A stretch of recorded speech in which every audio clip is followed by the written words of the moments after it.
थी। कल निषादराज गुह के अनुपम प्रेम की चर्चा हमने की थी। ये सिद्धकोटि के भक्त हैं, श्री राम चरणों में इनका कैसा विलक्षण अनुराग है, इसकी चर्चा हमने की थी। और इस अनुराग का ही कारण भरत जी के प्रति संदेह का जागृत होना है। और वे तो भले ही मुट्ठी भर ही क्यों ना हो, पर राम जी के लिए अपने तन मन प्राण सर्वस्व को न्योछावर करने के लिए तैयार खड़े थे, सन्नद्ध थे। लेकिन उसी समय बाईं ओर छींक हुई और कुछ शगुनियों ने कहा कि इस युद्ध में विजय हमारी होगी। पर एक वयोवृद्ध वहां थे, उन्होंने कहा कि नहीं नहीं, राम ही भरत मनावन जाहि, सगुन कहे अस विग्रह नाही। सगुन यही कह रहा है कि श्री राम जी भरत जी को मनाने के लिए, लौटाने के लिए जा रहे हैं। भरत जी का भाव दूषित नहीं है, झगड़ा नहीं होगा, विरोध नहीं होगा, मेल मिलाप हो जाएगा। सगुन तो यही कह रहा है। और उस वृद्ध के विचार का समर्थन निषादराज गुह ने किया। इसलिए महाराज जी, प्रत्येक सभा में किसी वृद्ध की उपस्थिति अनिवार्य है।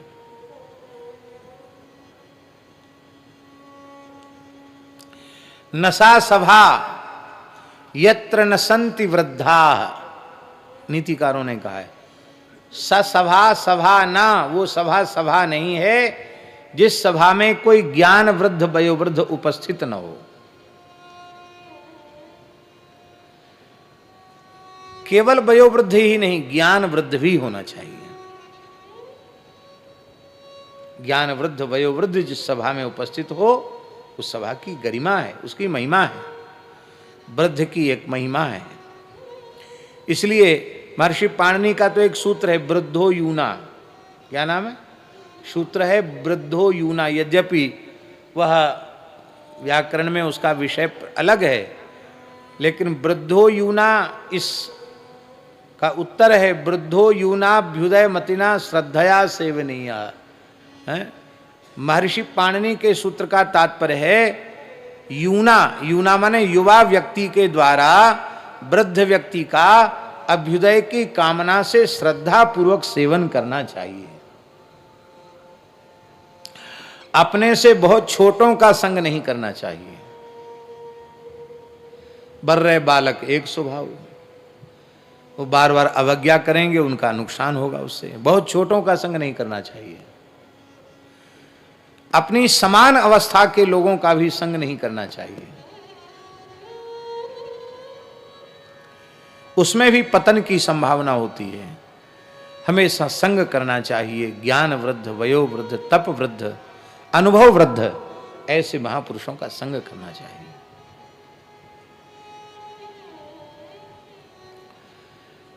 हमारे पूज्य गुरुदेव श्री पहाड़ी बाबा महाराज ने, महाराज जी, दास को 3 ही बातें बताई। जब हमें उन्होंने कृपा करके विरक्त वेश प्रदान किया तो हमने कहा महाराज जी अब हमें क्या करना होगा, आप नियमावली बताएं, कुछ उपदेश दें। तो महाराज जी बोले, बच्चा देखो हम पढ़े लिखे नहीं हैं, बचपन में ही साधु बन गए, घर द्वार छोड़ दिया, घर में जो कुछ पढ़े थे सो पढ़े थे, यहाँ आए थोड़े बहुत पढ़े, फिर पढ़ने वढ़ने में मन नहीं लगा, राम राम करने में लग गए। हमारे गुरुजी ने हमको एक वाक्य दिया था, वही वाक्य हम तुमको दे रहे हैं। महाराज जी ने कहा, पहाड़ी बाबा महाराज ने कहा था, बच्चा भेष भगवान का है, इसे लजाना नहीं पुजाना। बस वही गुरुजी का वाक्य हम तुमको दे रहे हैं, लजाना नहीं वेश को। ऐसा कोई काम नहीं करना कि वेश कलंकित हो जाए, ये भगवान का वेश है। हमारे यहाँ साधु में यही कहते, भेष भगवान का, यहीं से अपना परिचय देते हैं, शुरू ही यहीं से करते, भेष भगवान का, भगवान का वेश है। ये कलंकित ना हो, ये पवित्र रहा आवे, आदर्श और प्रेरणादायक बना रहे। और दूसरी बात उन्होंने यह बताई कि साधु के हाथ का बना प्रसाद पाना, साथ में साधु रहने चाहिए। 10-5 साधु तुम्हारे साथ हमेशा रहना चाहिए। साधुओं के बीच में रहना, साधुओं के हाथ का बना हुआ प्रसाद पाना। त्यागी साई भाषा में कहते थे चूड़ियों का धोबन मत पीना, ऐसे बोलते थे, चूड़ियों का धोबन नहीं पीना, संतों के हाथ की बनी हुई प्रसादी पाना। 10-5 साधु तुम्हारे साथ रहना चाहिए। और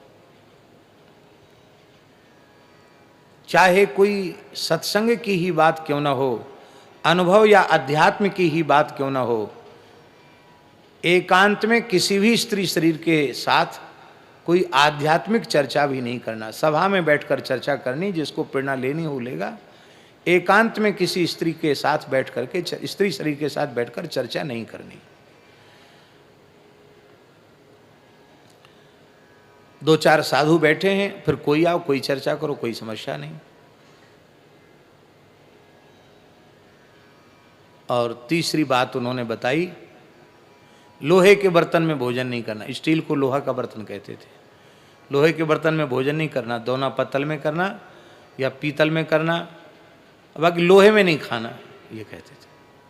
बस इतना ही है, बाकी प्रसन्न होकर के कोई बात नहीं, निर्लोभ और निष्काम भाव से भगवत चर्चा करो। ये पूज्य पहाड़ी बाबा महाराज की आज्ञा थी। हम प्रयास करते हैं कि उनकी आज्ञा का हम पालन अपने जीवन में कर सकें, उनकी कृपा से। तो इस बात पर महाराज जी जोर देते थे कि संतों का संग जो है वो किला है, संतों का संग किला है। साधन कम भी होगा, किसी ज्ञान वृद्ध वयोवृद्ध संत की दृष्टि तुम्हारी ऊपर पड़ती रहेगी तो उसी से तुमको बहुत कुछ लाभ प्राप्त हो जाएगा। हम तो कहते हैं कि शयन भी एकांत में नहीं होना चाहिए, शयन के समय भी 2-4 मूर्ति आसपास पड़े रहें सो ज़्यादा अच्छा है। बोलो भक्तवत्सल भगवान की जय। हैं? एक बात बहुत प्रसिद्ध है, साधु साई बात है। कहते भरथरी जी अपनी माँ से भिक्षा मांगने गए, महाराज के मुख से सुनी हुई बात है। भरथरी जी को कहा कि सन्यासियों को एक बार अपनी जन्मदात्री माँ से भिक्षा मांगनी चाहिए। भिक्षा मांगने के लिए गए तो माता भी माता ही थी। उसने कहा किले में रहना, फूलों की सेज पे सोना और अमृत भोजन करना। अमृत भोजन खीर को कहते, खीर पुआ खाना, इसको अमृत भोजन कहते, अमृत भोजन करना। ये 3 भिक्षाएं मैं तुमको दे रही हूँ। भरथरी ने माता के चरणों में प्रणाम किया, बोले बेटा ये जो 3 भिक्षा हमने तुम्हारी झोली में डाली इसका अर्थ समझे? कहा माता मैं आपका पुत्र हूँ तो क्यों नहीं समझूंगा, अवश्य समझ लिया। क्या समझा? तो राजा किले में रहता है, साधु कहाँ किले में रहेगा? बोले संतों का संग ही किला है, साधुओं का संग ही किला है। किले में रहना माने संतों के बीच में रहना। हमारे यहाँ त्यागियों का एक ग्रंथ है सिद्धांत पटल, उसमें लिखा है अकेले दुकेले पिंड न परना, सूख साख लक्कड़ हुए रहना, ना अपनी कहना न और की सुनना। ये साधुओं का धर्म है। अकेले दुकेले पिंड न परना, अकेले अथवा 2 मूर्ति के साथ भी किसी पिंड माने गांव, पंजाबी भाषा में पिंड गांव को कहते हैं। सिद्धांत पटल में मारवाड़ी, पंजाबी, गुजराती सब शब्द हैं, क्यों सदुक्कड़ी भाषा है ना, सब मिली जुली भाषा होती साधुओं की। तो अकेले दुकेले पिंड न परना, पिंड माने गांव, अकेले दुकेले किसी गांव में मत रहना। साधुओं की जमात में रहो तो ठीक है, अकेले दुकेले कहीं रहोगे तो चक्कर में फंस जाओगे। अकेले दुकेले पिंड न परना, न अपनी कहना, अपने अनुभव की बात नहीं कहना, और न और की सुनना। दूसरा अर्थ है जरूरत पड़ने पर भी किसी से कुछ याचना नहीं करना, न अपनी कहना। क्योंकि लंगोटी लगाई है भगवान के नाम पर लंगोटी लगाई है कि दुनिया के नाम पर लंगोटी लगाई है? जब ठाकुर जी के नाम पर लंगोटी लगाई है तो सहज सर्वज्ञ परमात्मा हमारे शरीर की आवश्यकताओं को नहीं जानते क्या? जानते हैं तो दुनिया के सामने हाथ पसारने की क्या जरूरत है? इसलिए ना अपनी कहना, न और की सुनना। और की सुनोगे तो जो बोला सो मरा, कुछ न कुछ चक्कर पड़ जाएगा। दुनिया तो हमेशा रोती गाती रहती है और साधु द्रवित होकर के कुछ न कुछ बोलना पड़ता है, बोलते हैं, उसमें उनका भजन का क्षय होता है। पुराने संत तो कान में कुंची लगा लेते थे तुलसी की, जैसे हमारे नाथ जी ने मुद्रा पहनी है, ऐसे ही हमारे यहाँ संत लोग पहले कुंची धारण करते थे। आजकल तो लोग उसको फैशन समझने लग गए, यहाँ बोतल जैसी लटका लेते हैं, वो कुंची है। वो कुंची उसको धारण करने की विधि है, उसका मंत्र है। उस कुंची को धारण करके फिर कान में उसको लगा लेते। कान में लगाने से जो अनहद श्रवण है उसमें तो वो उपयोगी होता है, भीतर की ध्वनि सुनने में वह उपयोगी होता है अनहद श्रवण में। और सबसे बढ़िया बात होती है, पंचकेश हैं तो दिखाई तो पड़ती नहीं कुंची, और भीतर लगी भई है तो ढट्टा लगे भाई कान में, तो कुछ भी कहते रहो समझ में नहीं आएगा क्या कह रहे हैं, बस हाँ ठीक है आशीर्वाद आशीर्वाद, बस व्यासन देते हर चीज में, हाँ ठीक है बोलने से बच जाओगे। बाहर की निंदा पर निंदा पर चर्चा भीतर नहीं जाएगी, भीतर के नाद का श्रवण होने लग जाएगा, नाद खुल जाएगा। तो ये इस प्रकार से संतों की जुक्तियां हैं। कान में मुद्रा, उसका कारण यही है कि बाहरी शब्द हमारे कान में न जाए। तो न अपनी कहना न और की सुनना। दुनिया की दृष्टि में सूख साख लक्कड़ हुई रहना, जैसे लक्कड़ सूखा साखा होता है, ऐसे ही रूखे सूखे बन के रहना। हम लोगों जैसी बढ़िया माला पहन लिया, यहाँ गजरा लगा लिया, ये सब ठीक नहीं है। हम कर रहे हैं फिर भी हम कहते ये ठीक नहीं है। हाँ, हमको तो लोग बना देते हैं, पहना देते हैं। ये शुरू हुआ वृंदावन से। वृंदावन के लोग रसिक ज़्यादा हैं, प्रेमी ज़्यादा हैं, तो वहाँ हाथ से लोग बना बना के ले आते हैं और बहुत आग्रह करके कहते हैं हमारे ठाकुर जी की प्रसादी है, पहन लो। चलो ठीक है, जैसी भगत की इच्छा, तो पहन लेते हैं, धारण कर लेते हैं। लेकिन यह आदर्श नहीं है। भगवान की प्रसादी माला कंठ में पड़ गई, भगवान की प्रसादी थोड़ी देर के लिए पहन ली है तो अच्छा है, लेकिन श्रृंगार के रूप में साधु को घड़ी, अंगूठी, चैन और श्रृंगार के रूप में इनको धारण करना बहुत अच्छा नहीं है। प्राचीन संतों की तो वेशभूषा रहने ही ऐसी थी कि दुनिया उनसे चिपके नहीं, दुनिया दूर रहे। अब हम लोग ऐसी बढ़िया वेशभूषा बनाते कि दुनिया दूर हो तो और चिपक जाए और पास में आके बैठ जाए, लेकिन पुराने संत ऐसे नहीं होते थे। इसलिए पुराने संतों का तप भजन सब सुरक्षित रहता था। ये सुख साख लक्कड़ हुई रहना। इसलिए वयोवृद्ध ज्ञान वृद्ध की महिमा है, उनका सदा संग करना चाहिए। तो इसलिए सहसा करि पाछे पछताहि, ये पद्धति अच्छी नहीं है। इसलिए भरत जी का स्वभाव और शील, इसको जाने बिना यदि हम कुछ बिना विवेक के करते हैं तो बाद में पश्चाताप ही हमारे हाथ में लगेगा, हमारे हाथ कुछ नहीं रह जाएगा। इसलिए निषाद राज जी ने कहा कि तुम सब घाटों को रोक लो और मैं स्वयं भरत जी के निकट जा रहा हूं, उनसे मिलकर के और ये अनुभव करूंगा कि उनका राम जी के प्रति कैसा भाव है। कुछ चीजें ऐसी हैं महाराज जी कि जो छिपती नहीं है। रहीमन जी का एक दोहा है, बहुत प्रसिद्ध दोहा, आप सबको याद है। खैर खून खांसी खुशी, बैर प्रीति मदपान,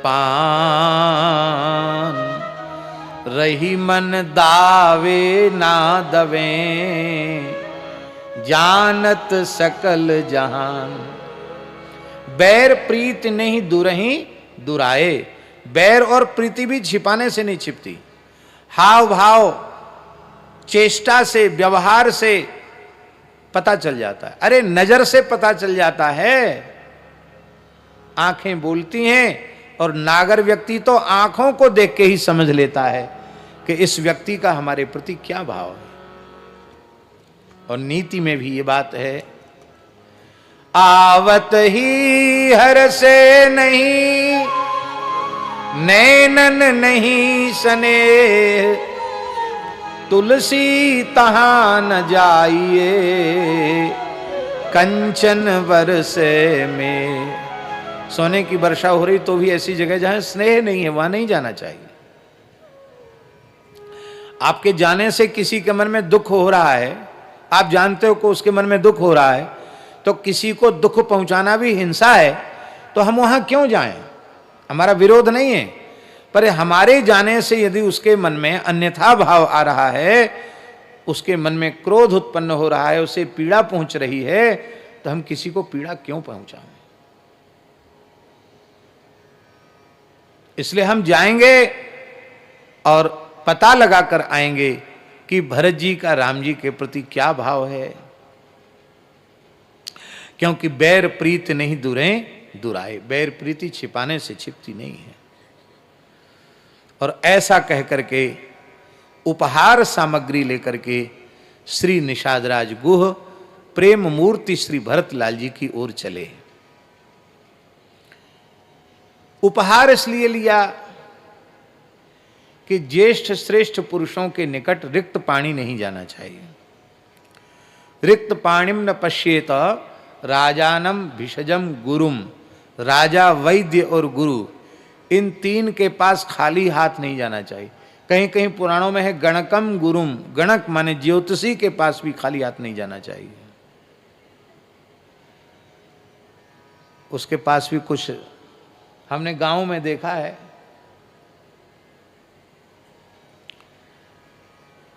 जिस घर में ये शरीर उत्पन्न हुआ तो पितामह बड़े विद्वान थे, ज्योतिष के पंडित थे, तो लोग गांव के लोग आते थे अपनी अपनी समस्या लेके। तो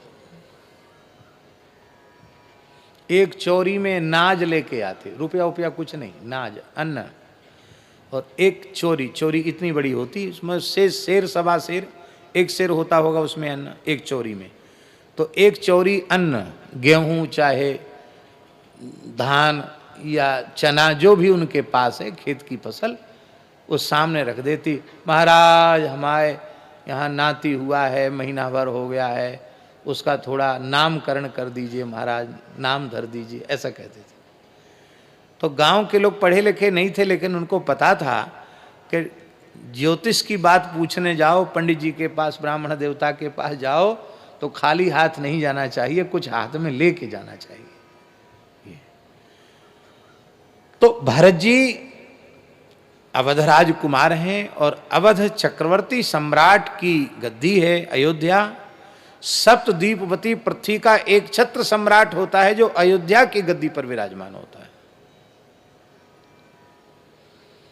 इस नाते से हम उनकी प्रजा हैं, हमें उनका आदर करना चाहिए, खाली हाथ नहीं जाना चाहिए। तो क्या क्या वस्तु लेकर के गए? कंद मूल फल खग मृग मांगे। कंद मूल फल, खग माने पक्षी, और हिरन, इनको भी मंगवाया।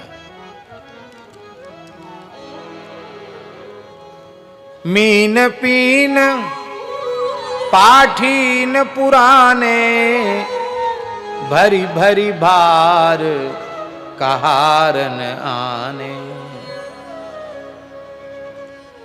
कह लोग मोटी मोटी पाठीन, ये मछलियों की एक प्रजाति है।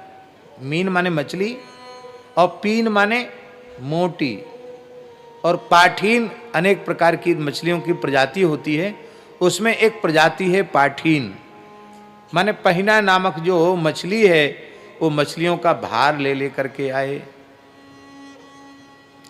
यही सब भेंट की सामग्री सजा धजा करके लाए। अब यहां एक प्रश्न है कि निषादराज गुह भगवान के भक्त हैं, पर ये तीन तरह की सामग्री लेकर क्यों गए?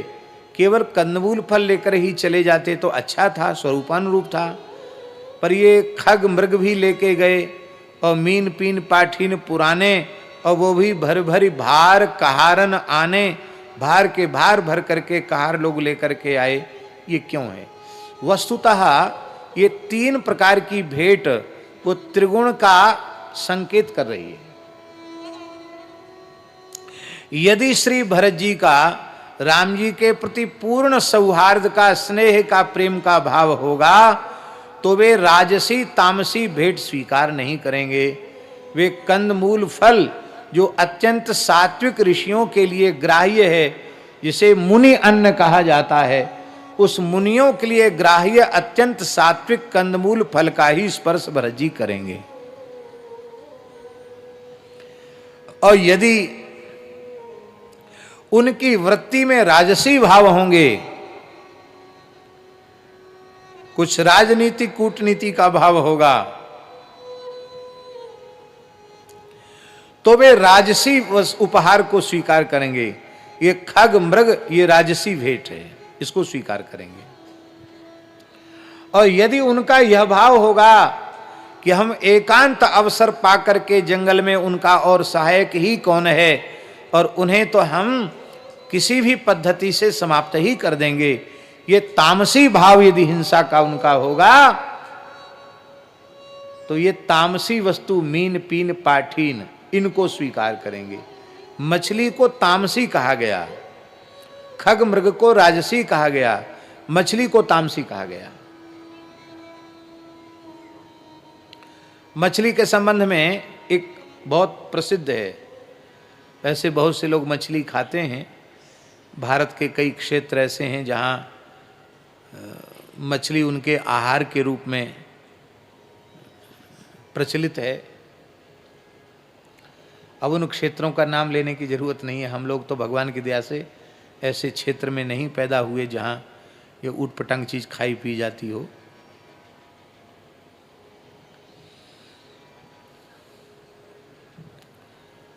मीन भके सो सब भके, पुरानी कहावत है। मीन भके सो सब भके, बचो न एकऊ मांस। जिस व्यक्ति ने मछली खा ली, उसने किसका मांस नहीं खा लिया, सब कुछ खा लिया उसने। मछली जल का प्राणी है, जल में थूकना मना है, पर कुछ लोग जल में थूक देते, खखार देते, थूक देते हैं, नाक छिनक देते हैं, मछली तुरंत खा जाएगी। खखार के थूक देंगे, मछली तुरंत खा जाएगी। गंदी से गंदी चीज मछली खा जाती।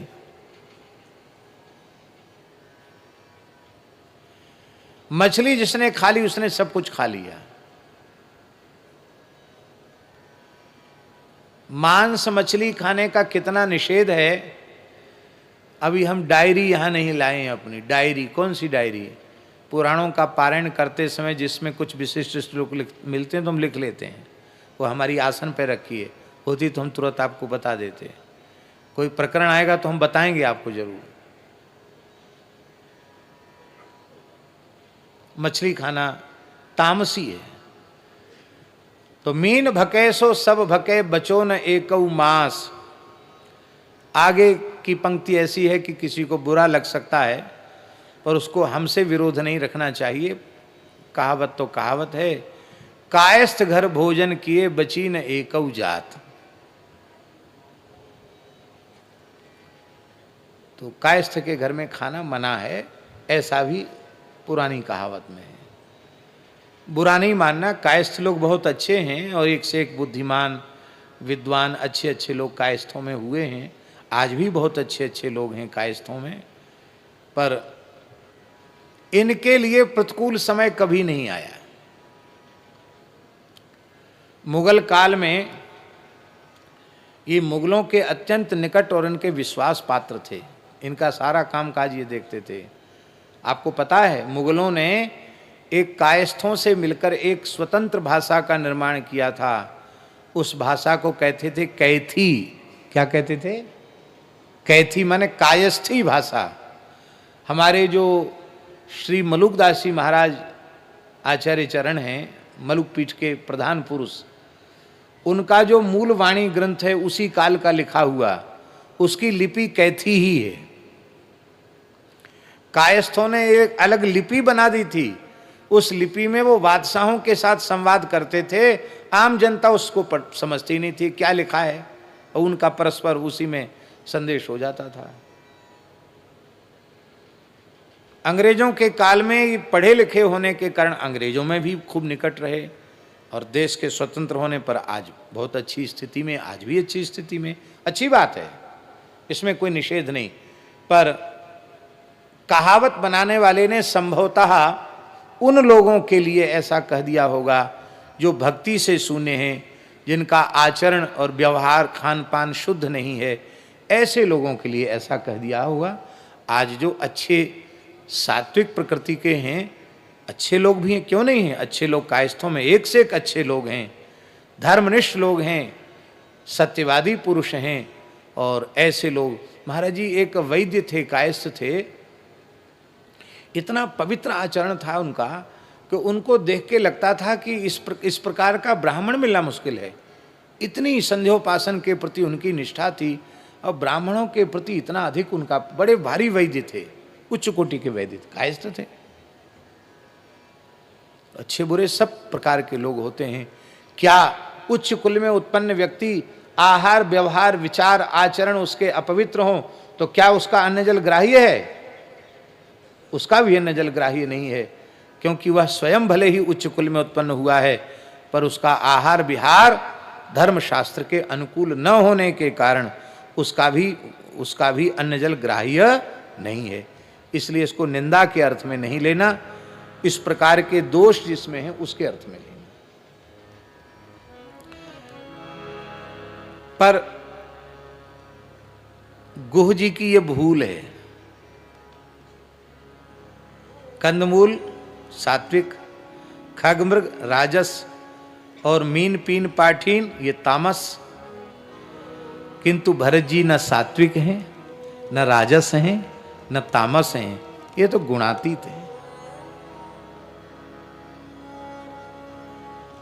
गुणातीत पुरुष के लिए गीता जी में लिखा है समलोष्टास्म कांचन, और श्री केशवराम जी महाराज गुणातीत पुरुष के जो लक्षण गीता जी में हैं वो सबके सब लक्षण भरत जी में घटित हैं।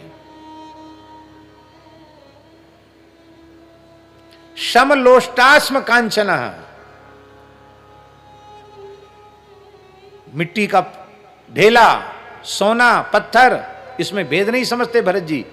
यदि उनकी दृष्टि में यह संपत्ति होती तो चक्रवर्ती सम्राट के पद को भला वे स्वीकार क्यों न कर लेते। वस्तुतः भगवान गुणातीत हैं, इसलिए भगवान को भजने वाले भी गुणातीत हो जाते हैं। और प्रेम जो है ना, बोले शंकर जी, प्रेम वस्तुतः गुणातीत ही है, क्योंकि जब व्यक्ति त्रिगुण से ऊपर उठता है तभी विशुद्ध भगवत प्रेम उसके भीतर प्रकट होता है। जब तक त्रिगुण की परिधि में है तब तक प्रेम नहीं जगता। विशुद्ध ज्ञान और विशुद्ध प्रेम जब भी प्रकट होगा तब उसी अवस्था वाले साधक में प्रकट होगा जो गुणातीत अवस्था को प्राप्त कर चुका है। सत्व गुण जो है वो माया की परिधि का गुण है।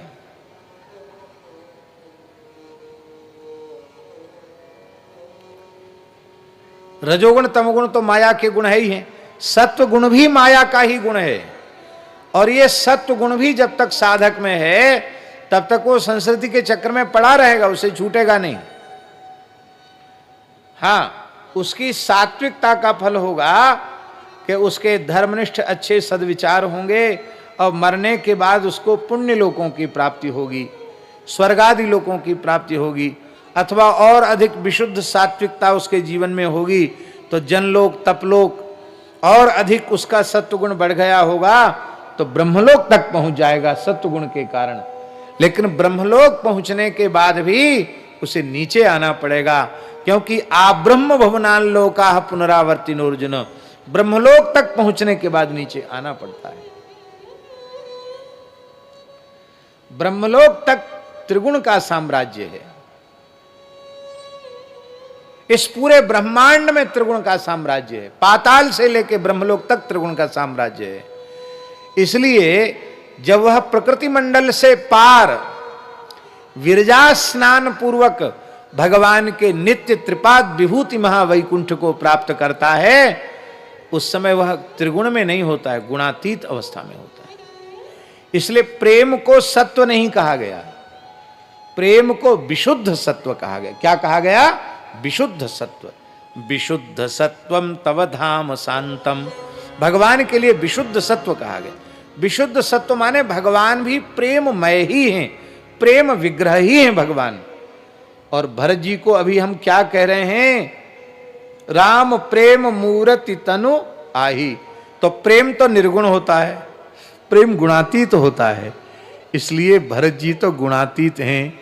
यही कारण है कि श्री भरत जी ने न तो कंदमूल फल की ओर देखा, न उन्होंने खग मृग की ओर देखा, और फिर मीन पीन पाठिन पुराने की ओर देखने का तो प्रश्न ही नहीं था।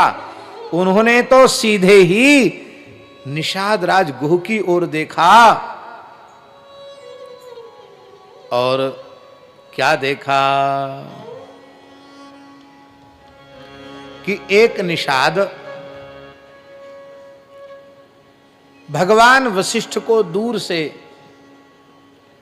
अपने नाम और अपनी जाति का उच्चारण करता हुआ पृथ्वी पर लौटकर साष्टांग प्रणाम निवेदित कर रहा है। ये भरत जी ने देखा। अब एक प्रश्न है कि श्री भरत जी निषाद को पहचान नहीं पाए क्या? क्योंकि आप लोग सुन चुके हैं कि समावर्तन संस्कार के बाद जो प्रथम शोभा यात्रा चारों लाल जी की हुई, उसमें गुह जी पधारे हैं, 2 वर्ष रहे भी हैं, और उपहार के रूप में ही चक्रवर्ती महाराज दशरथ ने उनको श्रृंगवेरपुर का निषाद राज बनाया है। तो भरत जी इतने जल्दी भूल गए, इसके 2 कारण हैं। एक कारण तो यह है कि यह घटना बहुत पुरानी है। 12 वर्ष की आयु में राम जी का समावर्तन संस्कार हुआ, और 13 और 14 2 वर्ष तक गुह जी साथ में रहे दशरथ जी की आज्ञा से, निषाद गुह। और 15वें वर्ष की आयु में जब राम जी ने प्रारंभ हुआ 15वीं वर्ष का, तब राम जी विश्वामित्र जी के साथ यज्ञ रक्षण के लिए चले गए। तो 15 वर्ष की आयु में राम जी का विवाह हुआ। 16 साल के पूरे नहीं थे जब राम जी का विवाह हुआ। 16 वर्षों में रामो राजीव लोचना, राजीव लोचन राम जी 16 में एक कम है, ऐसा महर्षि वाल्मीकि लिख रहे हैं। माने मोटा मोटी ये समझ लो कि विवाह करके राम जी अयोध्या जी आए, उसमें राम जी 15 वर्ष के थे। और श्रीमद् वाल्मीकि रामायण के अनुसार, अन्य रामायणों के अनुसार भी विवाह के बाद 12 वर्ष तक श्री राम जी अयोध्या में विराजे हैं। तो 15 और 12 कितना हुआ? 27। तो कम से कम अंतराल कितना लंबा हो गया है? 27 वर्ष का, माने 27 वर्ष की राम जी की अवस्था, तो इतना बीच का काल व्यतीत हो गया, अंतराल आ गया। इस अंतराल में सबकी आकृति प्रकृति में कुछ न कुछ परिवर्तन हो जाता है। तो गुह के भी आकृति प्रकृति में परिवर्तन जरूर हुआ होगा, इसलिए भी नहीं पहचान पाए। ऐसा होता है कई बार, प्रेमी व्यक्ति लंबे समय के बाद मिलता तो पहचान में नहीं आता। पर यह मुख्य कारण नहीं है। मुख्य कारण यह है कि श्री राम जी के चरण कमलों के दर्शन की विकलता इस प्रकार से भरत जी के मन में है, देखे बिन रघुनाथ पद जिय की जरनी ना जाए। ऐसी पीड़ा है, ऐसी विकलता है, उनके तन मन प्राण में श्री राम जी ही समाये हुए हैं, इसलिए संसार में कोई उनकी पहचान में नहीं आता, न कुछ दिखाई पड़ता है, न कुछ उन्हें सुनाई पड़ता है। तो अतिशय प्रेम में विभोर होने के कारण भी पहचान नहीं सके कि ये गुरुदेव वशिष्ठ जी को दूर से ही साष्टांग प्रणाम करने वाला कौन है।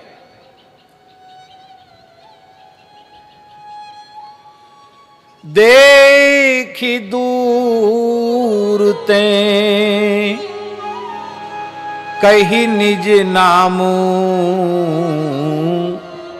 कीन मुनि सही दंड प्रणाम, साष्टांग प्रणाम किया।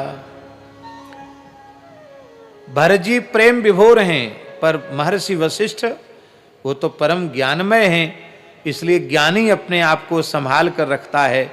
वे बहुत सावधान हैं वशिष्ठ जी। वशिष्ठ जी पहचान गए कि राम जी का सखा निषाद राज गुह है। तब श्री महर्षि वशिष्ठ ने श्री भरत जी को बुला करके समझा करके कहा कि देखो भरत, ये श्री राम जी का सखा है। आहा,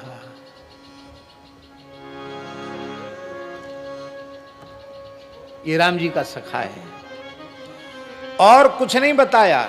ये निषाद राज है, इनका नाम गुह है, ये निषाद जाति का कुछ नहीं कहा। वशिष्ठ जी ने कहा ये राम जी का सखा है। राम सखा सुनी स्यंदन त्यागा, राम सखा सुनी स्यंदन त्यागा, चले उतरी उमगत अनुरागा,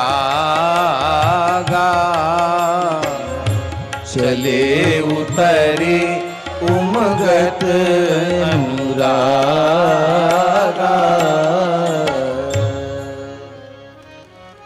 कृष्णावतार की लीला में अक्रूर जी रथ पर बैठकर ब्रज की ओर जा रहे हैं, नंद ब्रज की ओर जा रहे हैं, प्रगाढ़ भगवत चिंतन में निमग्न हैं। और उसी समय उन्हें ब्रजरज में अंकित भगवान कृष्ण बलराम के श्री चरण चिन्ह दिखाई पड़े। तो उन चरण चिन्हों को देख करके अक्रूर जी महाराज रथ से उतरे नहीं, रथा दबप्लुत्य, दबप्लुत्य लिखा है। अबप्लुत्य का अर्थ है कि रथ से उछल पड़े, कूद पड़े। रथ माने चलते हुए रथ से कूद पड़े।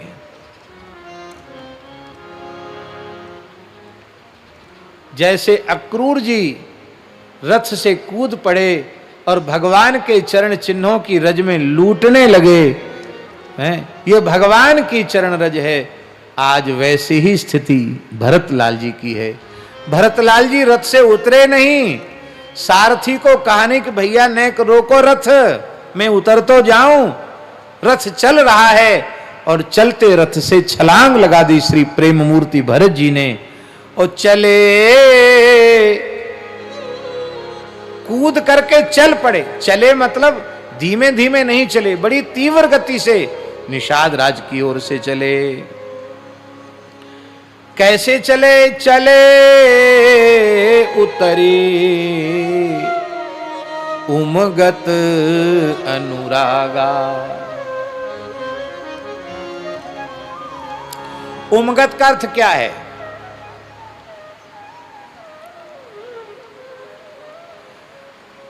इसको हम दूसरे अर्थ में कहें तो चले उतरी छलकत अनुरागा। क्या? उमगत अनुरागा का अर्थ है चले उतरी छलकत अनुरागा। परम श्रद्धेय पूज्य रामायणी श्री रामेश्वर दास जी महाराज का भाव है भरत चरित्र में, बड़ा सुंदर भाव। वो कहते हैं कि जब पात्र लबालब ऊपर तक भरा रहता है, उसको नेक थोड़ा सा स्पर्श भी किसी का हो जाए तो अब तो ऊपर तक कनाट तक लबालब भरा हुआ है और नेक वह पात्र हिल जाएगा तो क्या होगा? वो बाहर छलकेगा। ऐसे ही जैसे कोई लबालब भरा हुआ पात्र हो, ऐसे ही श्री राम प्रेम से लबालब भरे हुए श्री भरत जी हैं। और जैसे ही श्री वशिष्ठ जी ने स्पर्श किया उस प्रेम पात्र का कि ये राम सखा हैं, इतना सुनते ही उमगत अनुरागा, मानो वो प्रेम छल छला आया, छलक आया प्रेम। और जब प्रेम छलका तो प्रेम की व्याकुलता में भरत जी निषाद राज को दौड़कर हृदय से लगाने के लिए दौड़े। अब झांकी का दर्शन करें महाराज जी, झांकी का दर्शन। निषाद राज अभी गुरुजी को साष्टांग कर ही रहे, अभी वो भूमि पर पड़े हुए हैं। और वशिष्ठ जी ने तुरंत भरत जी को कहा कि राम जी का सखा है। भरत जी रथ से कूद पड़े और कूद करके जब चले तब तक श्री निषाद राज जी उठ के खड़े हुए, दंडोत पड़े थे ना, उठ के खड़े हुए। उनको लगा कि अरे मैं हिंसा जीवी जाति का, निम्न जाति का निषाद हूं, लगता है इनको पता नहीं है मेरी जाति, मेरा स्वरूप पता नहीं है, लगता इसलिए ये बिना संकोच के मेरी ओर दौड़ रहे हैं। इसलिए गांव जाति गुह नाम सुनाई, कीन जोहार माथ महिलाई। मैं श्रृंगवेरपुर का रहने वाला हूं, मेरा नाम गुह है, मैं निषाद जाति का हूं।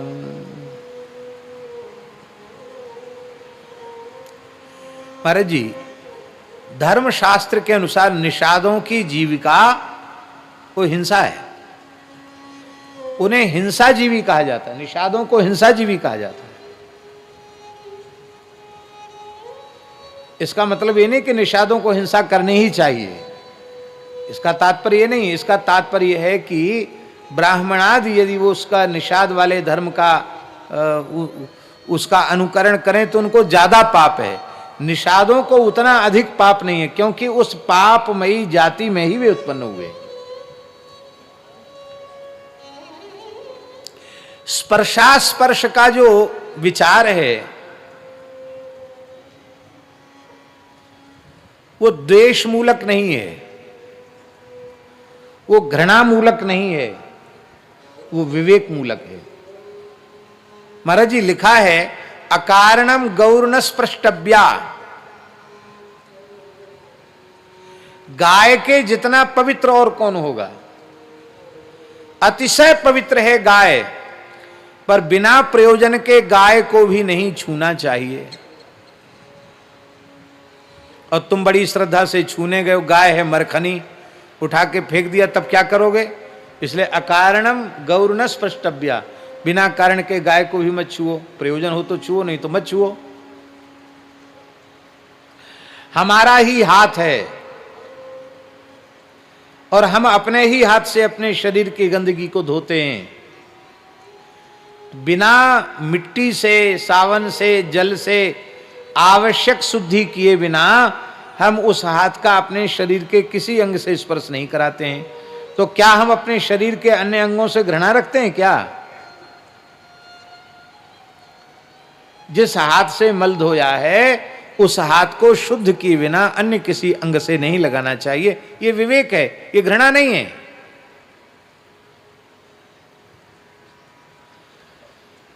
तो हम हिंसा जीवी हैं और ये परम पवित्र राजर्षि कुल में उत्पन्न हुए हैं, ये मेरा स्पर्श क्यों करें।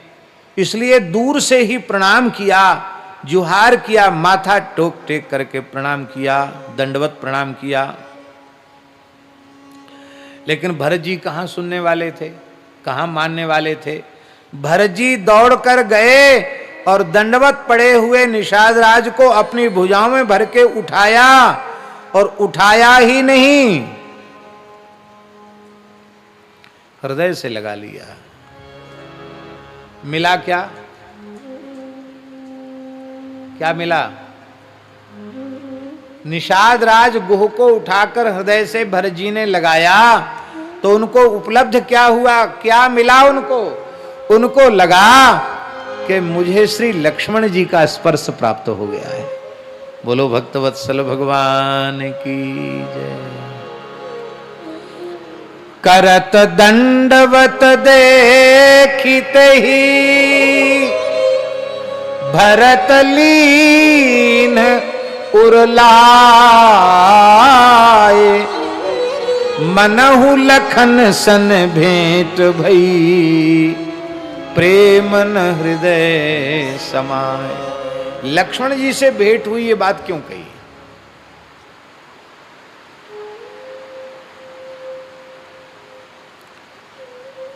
ये निषाद राज जी राम भक्त तो हैं ही, जन्म सिद्ध तो हैं ही, एक विशेषता है, ये जीवाचार्य के साक्षात शिष्य हैं। ये जीवाचार्य के साक्षात शिष्य हैं। जीवाचार्य कौन है? लक्ष्मण जी। संपूर्ण जीवों के आचार्य लक्ष्मण जी हैं। शेष तत्व को जीवाचार्य कहा जाता है। संपूर्ण जीवों के आचार्य श्री लखनलाल जी हैं। और श्री लखनलाल जी 10-5 मिनट नहीं, रघुनाथ जी कुसकी साथरी पर शयन करते हैं, पयाल बिछाकर रघुनाथ जी शयन करते हैं, साथरी तैयार श्री निषादराज और उनके सहयोगी लक्ष्मण जी मिलकर साथरी तैयार करते हैं। और जब पूरी रात्रि श्रृंगवेरपुर में निषादराज जी जो जागरण करते हैं, लक्ष्मण जी भी वीरासन से बैठे हैं, धनुष पर प्रत्यंचा चढ़ा करके बैठे हैं, उस समय प्रभु को जानकी जी के सहित भूमि पर साथरी पर शयन करते हुए देख करके निषाद राज को बहुत विषाद होता है। और उस समय श्री लक्ष्मण जी उन्हें उपदेश करते हैं, जिसे लक्ष्मण गीता कहा गया। पूरी रात पूज्य बक्सर वाले मामा जी का तो बड़ा सुंदर भाव है। बक्सर वाले मामा जी कहते थे कि निषाद राज लक्ष्मण जी के एक चेला नहीं, लक्ष्मण जी के 2 चेला हैं। एक चेला का तो लक्ष्मण जी को पता है, एक चेला का पता ही नहीं, वो चेला बन गया। कैसे? बड़ी प्यारी बात, कभी कहीं पढ़ी सुनी नहीं, जो पूज्य बक्सर वाले महाराज जी का भाव है। वो कहते जो सुरक्षा में सब निषाद बैठे थे, लक्ष्मण जी बैठे, लक्ष्मण जी के निकट बैठे थे निषाद राजगुह, और दूसरी जो परिधि थी, उस दूसरी परिधि में सौभाग्य की बात थी कि जिस केवट ने राम जी को नौका से पल्ली पार कराया, वो केवट उसकी ड्यूटी वहीं थी, वो वहीं था। तो अब लक्ष्मण जी और निषाद राज जी में बातचीत हो रही है, सत्संग हो रहा है, श्री राम तत्व का विवेचन करते हैं लक्ष्मण जी, जगत का माइक स्वरूप बताते हैं। और वो वस्तुतः पूरा प्रकरण बड़ा अद्भुत है। उस प्रकरण का नाम है श्री लक्ष्मण गीता। लक्ष्मण जी के द्वारा किया गया उपदेश मानस जी में लक्ष्मण गीता के नाम से प्रसिद्ध है। तो लक्ष्मण जी निषादराज गुह को उपदेश कर रहे हैं, और मानस जी में तो संकेत ही है। आप सोचिए, रात्रि में उपदेश शुरू हुआ और ब्रह्मवेला तक लगातार उपदेश चलता रहा, तो आप सोचिए कितने घंटे उपदेश चला होगा। तो इतने घंटे का तो मानस जी में लक्ष्मण जी का और गुह जी का संवाद नहीं है, उसमें तो संकेत मात्र है। कितना संवाद हुआ होगा, पता नहीं क्या क्या गुह जी ने पूछा होगा और क्या क्या नहीं जिज्ञासा का समाधान श्री लक्ष्मण जी ने किया होगा। तो प्रभु शयन कर रहे हैं, तो इतनी जोर से बातचीत संभव नहीं है कि भगवान की निद्रा में विक्षेप आ जाए। होता है ना मर्यादा, अपने से बड़े सो रहे हैं तो संकेत में बातचीत करते हैं, धीरे धीरे, बस एक दूसरे को सुनाई पड़े, जिसको लोक भाषा में कहते हैं खुसुर पुसुर। तो एक प्रकार से लक्ष्मण जी और निषाद जी की खुसुर पुसुर हो रही है, बातचीत धीमे धीमे हो रही है, युगल सरकार की निद्रा में विघ्न न पड़े। हमारे श्री अग्र स्वामी जी का एक पद है, महल में सोर करो जन कोय, नूपुर दावी चलो मोरी सजनी, रुनक झुनक नहीं होए। क्यों?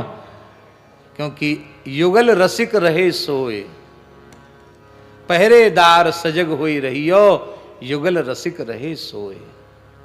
महल में शोर करो जन कोय। धीमे धीमे बातचीत चल रही है, लेकिन उत्तम अधिकारी जो होते हैं उनको ज्ञान प्राप्त हो जाता है,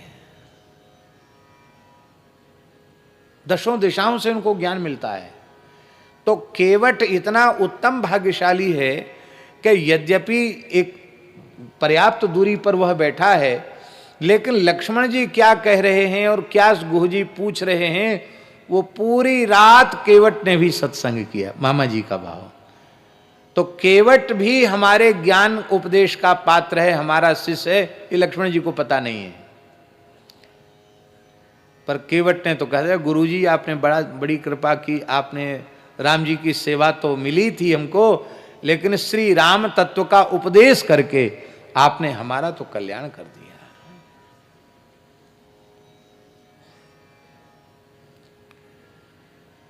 तो श्री लक्ष्मण जी ने उपदेश दिया है, शिष्य बनाया है गुरु जी को। गुरु किसको कहते हैं? प्रश्नोत्तरी में आदि शंकराचार्य भगवान ने कहा, कोवा गुरु यो ही हितोपदेष्टा, जो हित की बात बतावे वही गुरु। अशिष्य कौन है? कान फुकाने वाला। कान फुकावे और गुरु जी की बात न माने तो काहे का चेला है?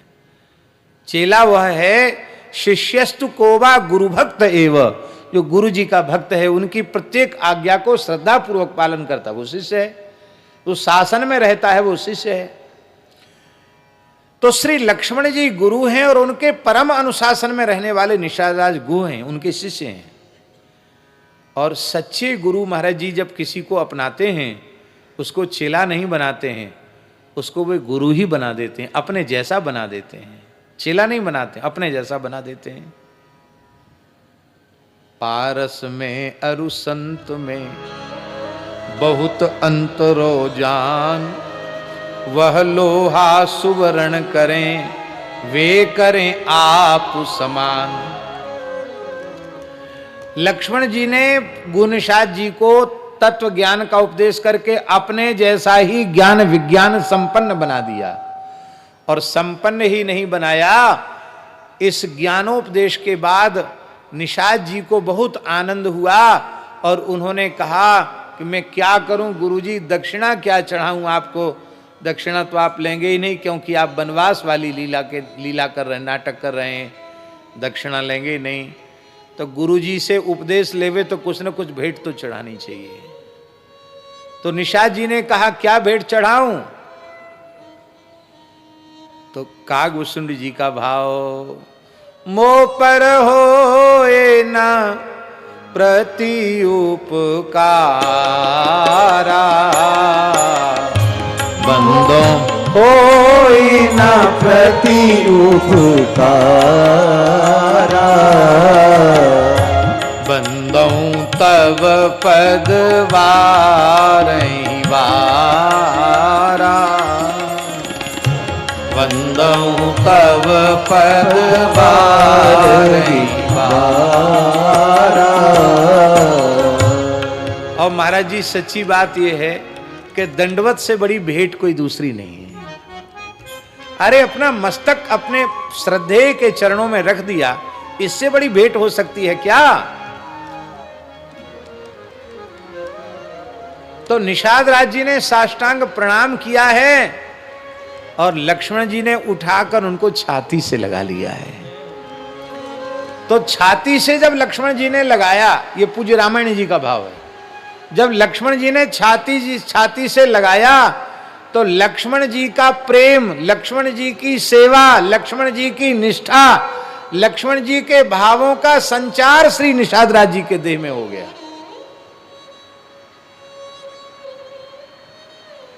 कहां तक कहें, निषाद राज के हर व्यक्ति के शरीर से कोई ना कोई गंध आती है, और व्यक्ति का जैसा खान पान होता वैसी गंध आती।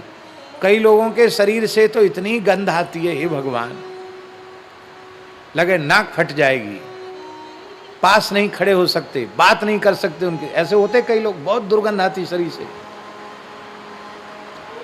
पसीने में बहुत बदबू आती है।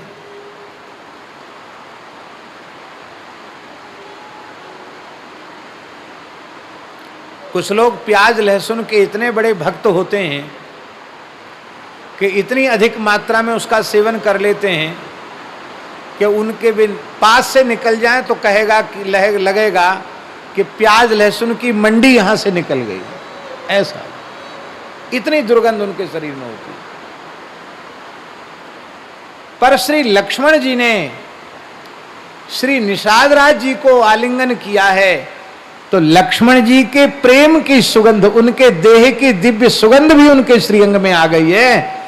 तो इसलिए भरत जी ने जब उनका आलिंगन किया तो उनको लगा कि मैं निषाद को आलिंगन नहीं, मैं तो श्री रामानुज लक्ष्मण का आलिंगन कर रहा हूं। ये है, हा हा, धन्य है।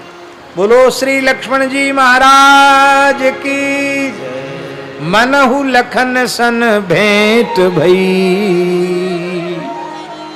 प्रेम न हृदय समाए। ये प्रेम न हृदय समाए, ये केवल भरत जी के लिए नहीं है, ये दोनों के लिए। प्रेम न हृदय समाए। लक्ष्मण जी, भरत जी निषाद जी को हृदय से बरबस लगा रहे हैं और निषाद राज जी बरबस भरत जी के चरणों की ओर लपक रहे हैं, झुक रहे हैं। तो उनके नेत्रों के जल से भरत जी के चरणों का अभिषेक हो गया और भरत जी की प्रेमाश्रु जलधारा से श्री निषाद राज जी की पीठ का अभिषेक हो गया, उनका सर्वांग अभिषेक हो गया। दोनों ही प्रेम में विभोर हैं, लक्ष्मण जी भी, भरत जी भी प्रेम में विभोर हैं और श्री निषाद राज जी भी प्रेम में विभोर हैं।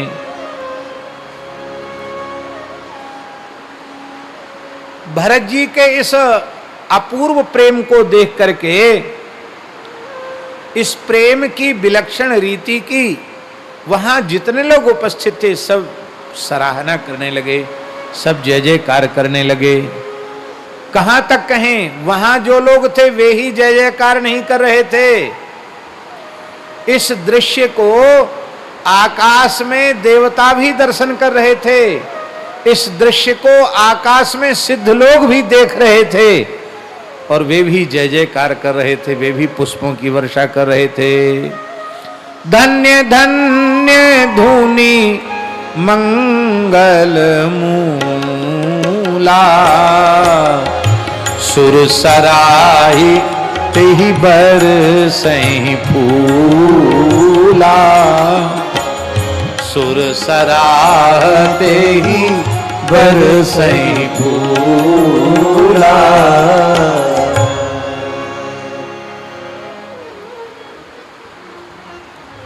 सब सौभाग्य की सराहना कर रहे थे। आकाशचारी सिद्ध और देवता पुष्पों की वर्षा कर रहे थे। और वशिष्ठ जी क्या सोच रहे थे, इसकी चर्चा हम आगे करेंगे प्रसंग आने पर, लेकिन अभी थोड़ा संकेत कर देते हैं। वशिष्ठ जी क्या सोच रहे थे? वशिष्ठ जी सोच रहे थे कि आज तो कहावत सच्ची हो गई, गुरु गुड़ रह गए और चेला चीनी हो गया। बोलो भक्तवत्सल भगवान की। हमने परिचय कराया था भरत जी से, ये राम सखा है। दंडवत तो उसने हमको भी किया, लेकिन श्री राम प्रेमी का कैसा आदर करना चाहिए मैं नहीं कर सका।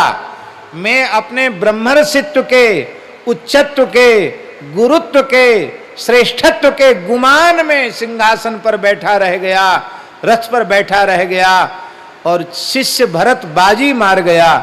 आज भरत ने भगवत प्रेमी का, भक्त का, श्री राम सखा का कैसा आदर करना चाहिए, आज भरत जी ने हमारा मार्गदर्शन कर दिया। होता यह है कि गुरु शिष्यों का मार्गदर्शन करते हैं, पर आज प्रेम मूर्ति भरत ने गुरु जी का मार्गदर्शन कर दिया।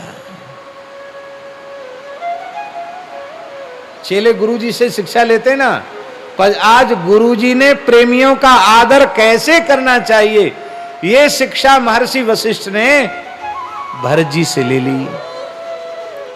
अब शास्त्री जी वो अपने मन में सोच रहे हैं अभी कुछ बिगड़ा नहीं है, हम भी दौड़ के चले जाएं और कहें बहुत देर मिल लिए भरत जी से, आओ हमारी छाती से लग जाओ। तो अवसर चूक गए, अब ये ठीक नहीं लगेगा, ये थोड़ा अतिरिक्त के जैसा लगेगा। तो अब हम भी मौका की तलाश में रहेंगे और ये चित्रकूट में मौका आएगा। तब से गांठ बांधे हुए हैं अपने अचला में वशिष्ठ जी कि हमको कोई मौका मिले तो सही, मैं भी इस सौभाग्य से वंचित नहीं होऊंगा, मैं भी निषाद राज गुह को छाती से लगाकर और भक्त के आलिंगन का सुख प्राप्त करूंगा। हा हा हा। इस दृश्य को देख करके देवता और सिद्ध सराहना कर रहे हैं। क्या कह रहे हैं? लोक वेद सब भांति ही नीचा, लोक वेद भांति ही नीचा, जासु छाह छुई ले यही सींचा, जासु छाह छुई ले यही सींचा, तेहि भरी अंक राम लघु भ्राता, तेहि भरी अंक राम लघु भ्राता, मिलत पुलक परिपूरित गाता, मिलत पुलक परिपूरित गाता।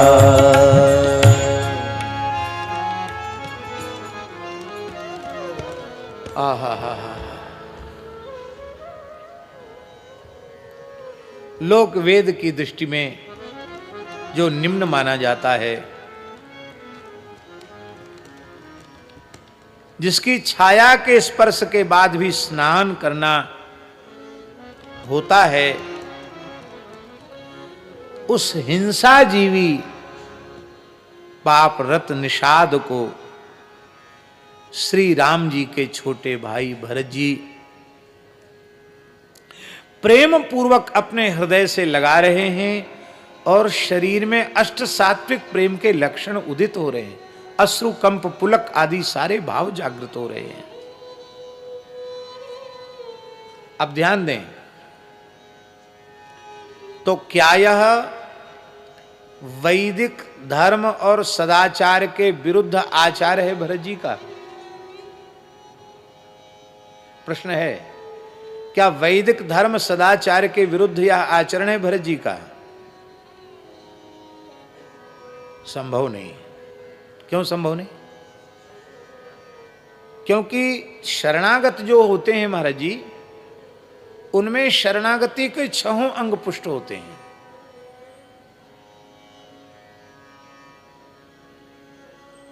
भरत जी के जैसा प्रपन्न कौन होगा? शरणागति के भाव का भरत जी के जैसा आदर करने वाला कौन होगा? श्री राम पादुका की इस प्रकार से शरण ग्रहण करने वाला भरत जी के जैसे भरत जी ही हैं। और शरणागत में 6 लक्षण होते हैं। जो ईमानदारी से भगवान के शरणागत होगा, उसके जीवन में 6 अंग शरणागति के पुष्ट अवश्य ही होंगे, इसमें संदेह नहीं। शरणागति के 6 अंगों में सबसे पहला अंग है आनुकूल्यस्य संकल्पः। जो शरणागत भक्त होता है वो वेदादि शास्त्रों के अनुकूल ही आचरण करता है। शास्त्र निषिद्ध आचरण उसके द्वारा स्वप्न में भी संभव नहीं होता है। धर्मानुकूल, शास्त्रानुकूल, वेदानुकूल आचरण उसका स्वभाव बन जाता है। ये पहला लक्षण है शरणागत का।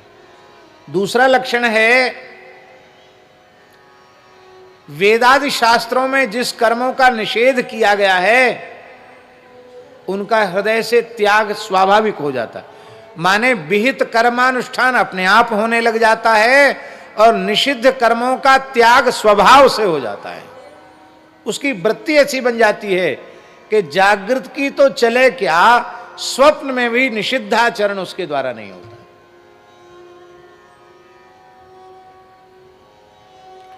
तीसरा लक्षण है, उसके हृदय में इस बात का सुदृढ़ विश्वास होता है कि भगवान हमारे रक्षक हैं। जैसे प्रहलाद जी का चरित्र देख लो। क्या प्रहलाद जी ने कहीं कहा रक्षमाम त्राहिमाम पाहिमाम? कहीं नहीं कहा प्रहलाद जी ने, क्योंकि कहने की आवश्यकता तो तब पड़ती जब उन्हें भरोसा न होता, तो वो पुकारते। उन्हें भीतर से विश्वास है, रक्षिष्यतीति विश्वासा, भगवान हमारी रक्षा करेंगे, विश्वास है। और जब विश्वास है तो कहने की क्या आवश्यकता है? इसलिए प्रहलाद जी ने संकट आने पर भी भगवान को पुकारा नहीं कि मेरी रक्षा करो। चौथा लक्षण है शरणागत का, गोप्तृत्वे वर्णम तथा। जैसे कोई उत्तम कुल में उत्पन्न सत्य सदाचार संपन्ना सुशीला सत्कुल में उत्पन्न कन्या, जब वैदिक पद्धति से उसका विवाह होता है तो निश्चल निष्कपट भाव से अपना संपूर्ण समर्पण वह पतिव्रता अपने पति के चरणों में कर देती है। कुछ भी अलगाव, छिपाव, बचाव, दुराव कुछ भी नहीं रखती, अपना संपूर्ण समर्पण कर देती है। इसी प्रकार से शरणागत का पतिव्रता नारी के समान संपूर्ण समर्पण भगवान के चरणों में हो जाता है।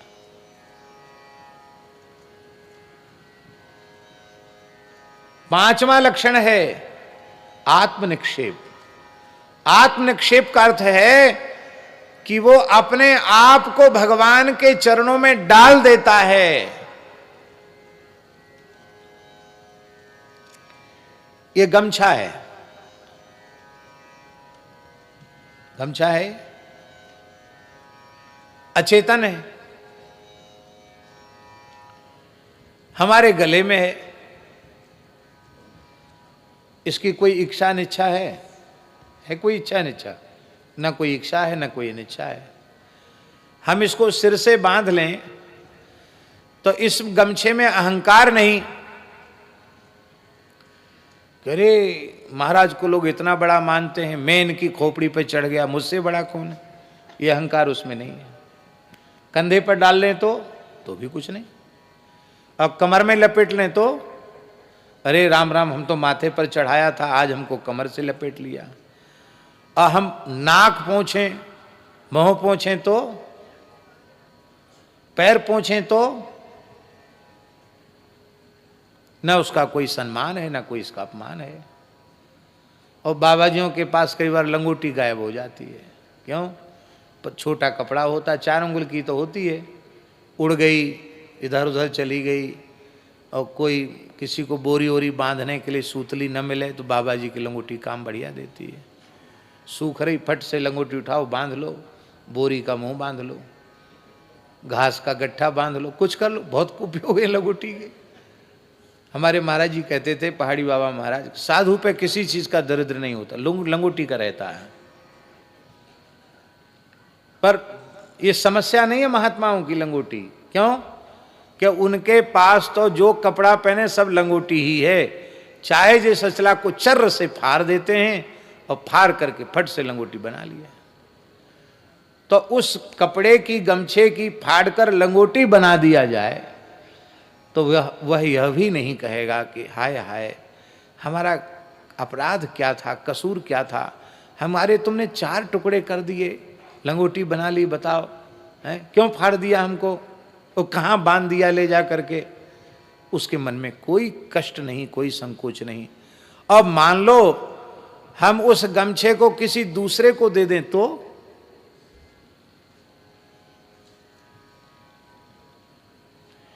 किसी दूसरे को दे दें तो भी उसके मन में यह नहीं होगा कि इन्होंने अपनी सेवा से हमको पृथक क्यों कर दिया। इसलिए आत्मनिक्षेप शब्द का अर्थ है अचेतन पदार्थ के समान चेतन और अचेतन दोनों के परमाश्रय जो प्रभु हैं उनका हो जाना। चेतन और अचेतन के समान जो भगवान, चेतन और अचेतन के आश्रय जो भगवान हैं उनका हो जाना। बोलो भक्त वत्सल भगवान की जय। जय जय श्री सीताराम। तो आत्मनिक्षेप और अंतिम में है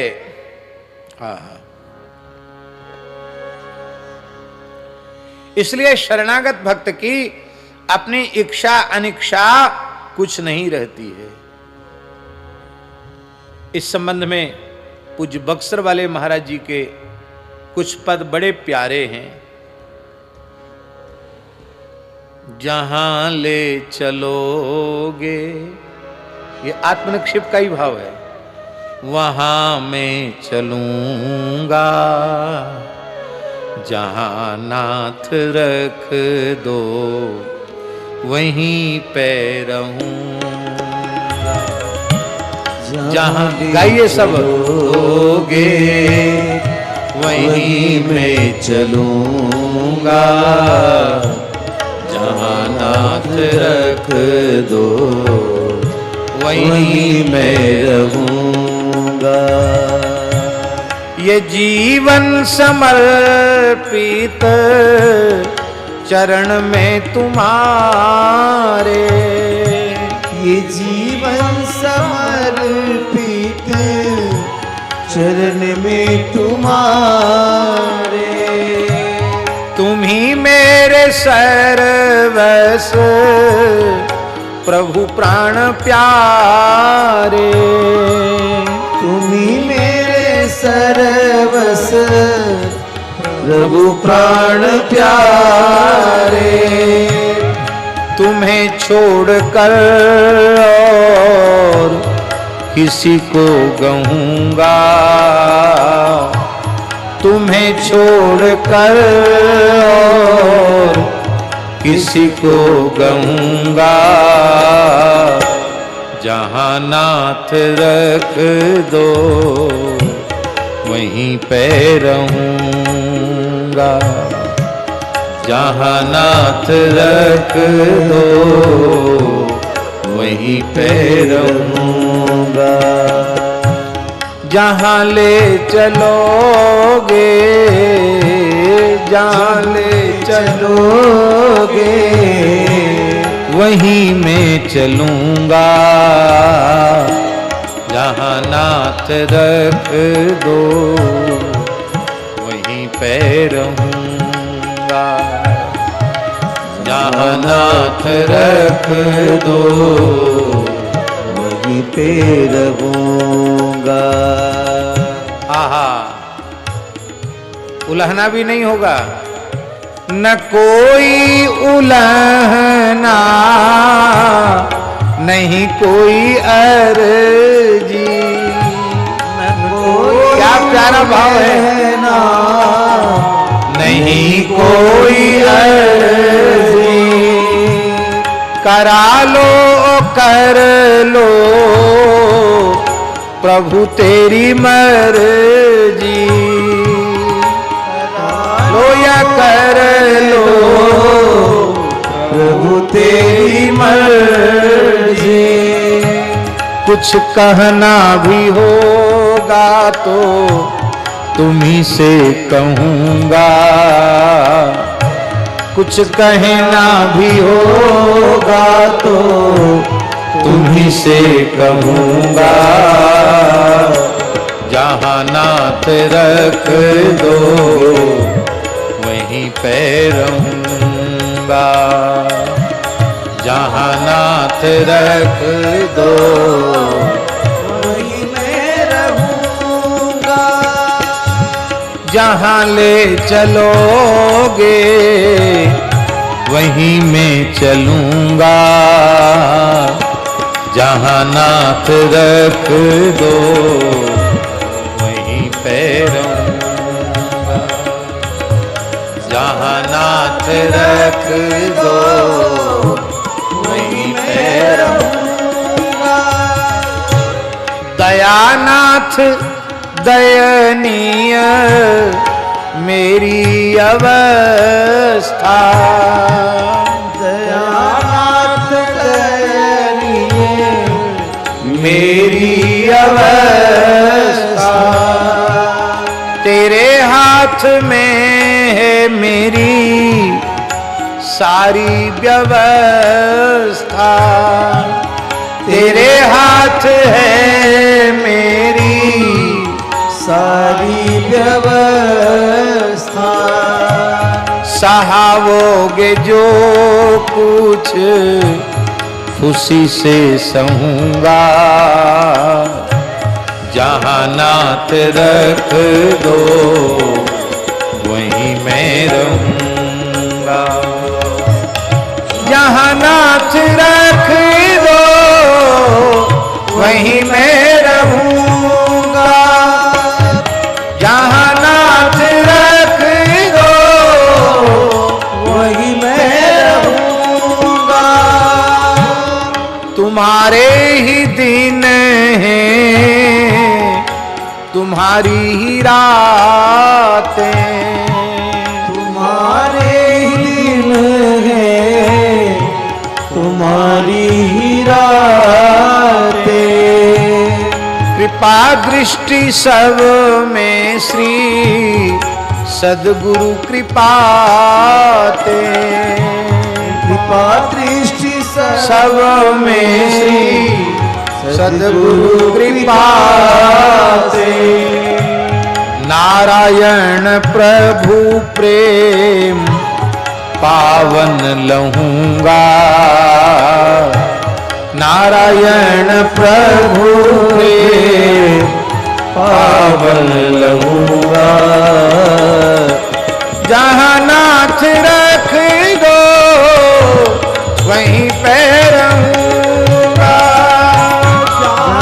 नाथ रख दो वही मैं रहूंगा, जहाँ ले चलोगे वहीं मैं चलूंगा, जहाँ ले चलोगे वही मैं चलूंगा। आत्मनिक्षेप। जो बनाओ सो बन जाएंगे, जहां भेजो वहीं जाएंगे, जो बनाओ सो बन जाएंगे, जहां भेजो वहीं जाएंगे। किसी देश में रहें, किसी भेष में रहें, किसी देश में रहें, किसी भेष में रहें, पर तुम्हारे ही कहलाएंगे, जहां भेजो वहीं जाएंगे, पर तुम्हारे ही कहलाएंगे, जहाँ भेजो वहीं जाएंगे।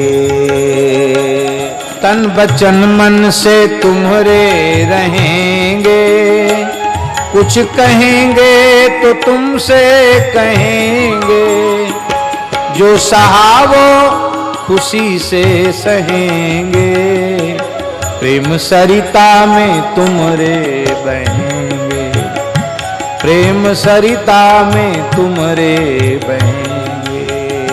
चाहे नियरे रहें, चाहे नियरे रहें, चाहे न्यारे रहें, चाहे नियरे रहें, चाहे न्यारे रहे, सदा तेरे ही गुण गाएंगे,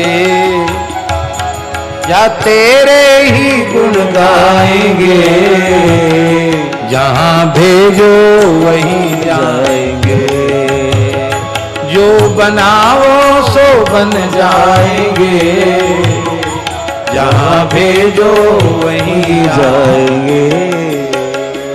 डर न अनुकूल प्रतिकूल का है, भेद नहीं फूल और सूल का है, डर न मझधार अनुकूल का है, खेद बस अपनी ही भूल का है, खेद बस अपनी ही भूल का है। कुछ इशारा न दो, कुछ सहारा न दो, कुछ इशारा न दो, कुछ सहारा न दो, कैसे उलझन को सुलझाएंगे, जहां भेजो वहीं जाएंगे, जो बनाओ सो बन जाएंगे, जहां भेजो वहीं जाएंगे। मेरी डोरी प्रभु तेरे कर में, चाहे जंगल में रख लो या घर में, मेरी डोरी प्रभु तेरे कर में, चाहे जंगल में रख लो या घर में, और ठिकाने पे अथवा डगर में, रखना बस नाथ अपनी नजर में, और ठिकाने पे अथवा डगर में, रखना बस नाथ अपनी नजर में। नाम तेरा सुमिर तुमको ही याद कर, नाम तेरा सुमिर तुमको ही याद कर, नाम तेरा सुमिर तुमको ही याद कर, नाम तेरा सुमिर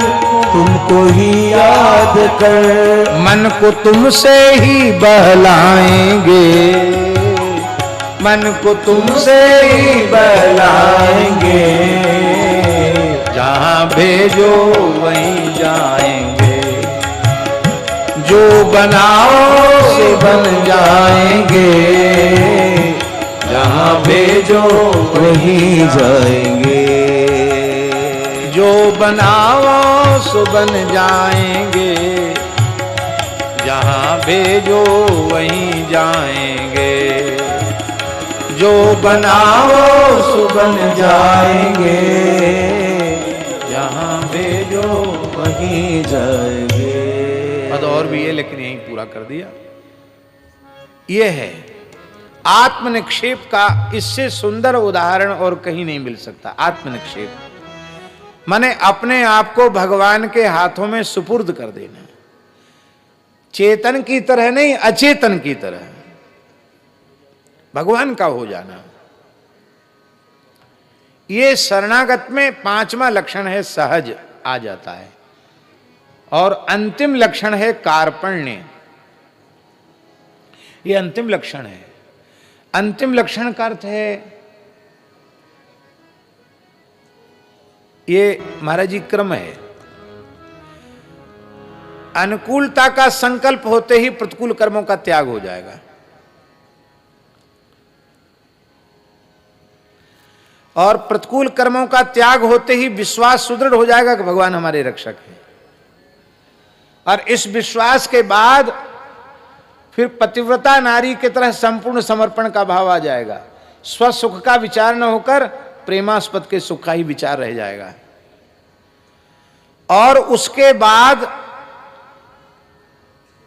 आत्मनिक्षेप के बाद आत्मनिक्षेप हो जाएगा, संपूर्ण समर्पण हो जाएगा, और संपूर्ण समर्पण के बाद फिर कार्पण्य अपने आप आ जाएगा। कार्पण्य माने दीनता। किसी भी महापुरुष के जीवन में असाधारण दैन्य यदि आप देखें तो आप पक्का विश्वास कर लेना कि शरणागति के जो 5 लक्षण हैं वह परिपूर्ण रूप से उसके भीतर प्रतिष्ठित हो चुके हैं। नहीं तो छठा अंतिम लक्षण कार्पण्य उसके जीवन में नहीं आता।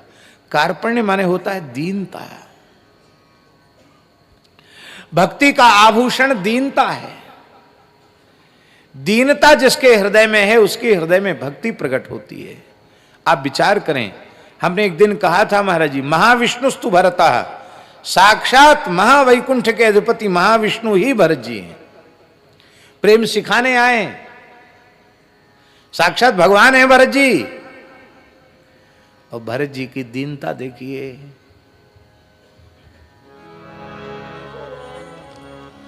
उनके दैन्य को देख कर ही चित्रकूट की वज्र शिलाएं पिघलकर बहने लग गई हैं। छाती फटती है ऋषियों की, हाय हाय भरत जी सहन नहीं हो रहा है तुम्हारा दैन्य। राम जी सह नहीं पाते हैं उनकी दीनता। ये कार्पण्य है, दैन्य। श्री रामानुजाचार्य भगवान के गुरुदेव क्या कह रहे हैं? श्री स्वामी यामुनाचार्य जी महाराज, आहा क्या कहना। भगवान जिनकी अंक में खेलते हैं वो आचार्य चरण क्या कह रहे हैं? यह है कार्पण्य।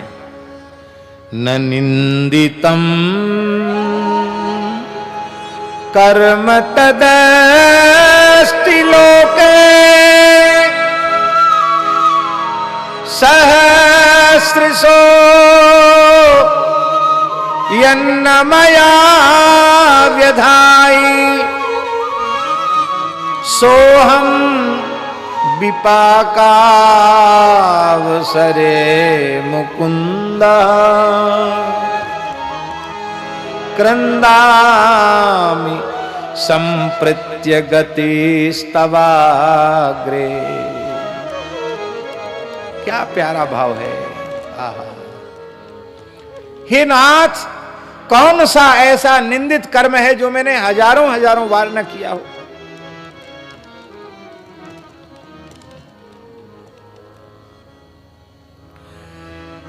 उन निंदित कर्मों के फल भोग का अवसर आया तो हे नाथ, मैं आपके सामने करुण क्रंदन कर रहा हूं।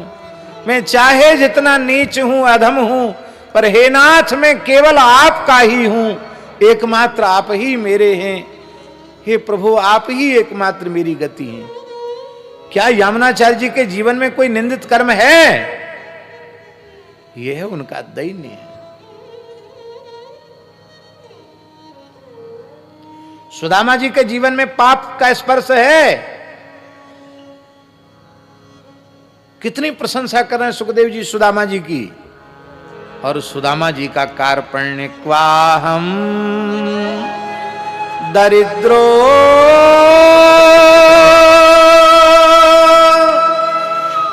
पापियान क्व कृष्णः श्रीनिकेतनः ब्रह्मबंधु रीतिस्माहम बाहुभ्याम परिरंभिता। कहां में दरिद्र पापिष्ठ, पापियान माने महापाप परायण। कहां श्रीनिवास भगवान लक्ष्मीपति वैकुंठनाथ श्री कृष्ण। कहां में अधम ब्राह्मण। और मेरे जैसे अधम ब्राह्मण को भगवान ने अपनी भुजाओं में भरकर हृदय से लगा लिया। क्या सुदामा जी अधम ब्राह्मण हैं? क्या सुदामा जी दरिद्र हैं? क्या सुदामा जी पापियान हैं? ये कुछ भी नहीं है, पर यह है उनका दैन्य है। गोस्वामी जी का दैन्य देखिए। वंचक भगत कहाय राम के, किंकर कंचन को काम के। लगता किसी दूसरे के बारे में कह रहे हैं। आगे क्या बोलते हैं? इन महु प्रथम रेख जग मोरी, धींग धर्म ध्वज धंधक धोरी। इतने से ही रुके नहीं, जो अपने अवगुण सब कही हूं, बाढ़े कथा पार नहीं लई हूं। ताते में अति अल्प बखाने, थोरे में समझी यही सयाने। यह दैन्य। दैन्य भी दो तरह का होता है। एक दैन्य की नकल होती है, दैन्याभिनय, और एक होता है दैन्य। तो नकल जो होती है स्वामी जी, वो तो नाटक के समय चलती है, उसके बाद नहीं चलती है। नकल हमेशा नहीं रहती, असल हमेशा रहती है। दैन्य का अभिनय नहीं, दैन्य। और दास ने अनुभव किया पूज्य सदगुरुदेव श्री भक्तमाली जी का दैन्य, स्वाभाविक दैन्य। पूज्य श्री बक्सर वाले महाराज जी का स्वाभाविक दैन्य।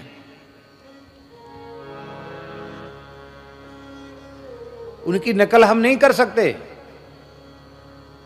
बक्सर की बात है, एक पजामा वाले एक व्यक्ति आए, कुर्ता पजामा पहने थे, थोड़ी बड़ी आयु के थे। तो महाराज जी पता नहीं कहाँ से आए थे, तो डंडा टेक कर तुरंत साष्टांग पड़ गए, प्रणाम किया और उन्होंने भी आशीर्वाद दे दिया। हमको आश्चर्य हुआ कि कैसा आदमी है, इतने बड़े महापुरुष को आशीर्वाद भी दे रहा है, सिर पे हाथ धर दिया। मामा जी ने कहा, भैया सरकार ये हमारे गार्जियन हैं, ये हमारे अभिभावक हैं, इनसे हमने पढ़ा। पता नहीं क्या पढ़ लिया होगा उन्होंने, भगवान जाने। बोले इनसे हमने पढ़ा है, हम इनके विद्यार्थी हैं।